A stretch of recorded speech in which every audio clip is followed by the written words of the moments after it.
Welcome! In front of me I have Amazfit GTS 3 and I'm gonna show you how to lock the touchscreen on this device. First, we need to wake up the screen on our watch, and you can do it by pressing the side button or by tapping on the screen. Once you wake up the screen, you can swipe down from the top of the screen to open the control panel, and on this panel you should see a bunch of icons, and one of them should look like the lock icon, the padlock icon. And if you tap on this icon, the screen will be locked, or rather the touch screen will be locked, so you can't use it basically to operate the watch. This option is quite useful if you want to, for example, take a shower with your watch on, or maybe take a swim with your watch on, because it will prevent misuses or mistouches on the screen in the water.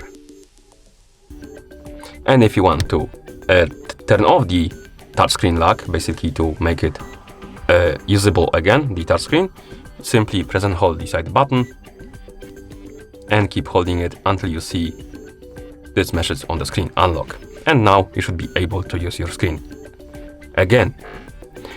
And that's how you enable the touchscreen lock on this device. Thank you for watching. If you found this video helpful, please consider subscribing to our channel and leaving the like on the video.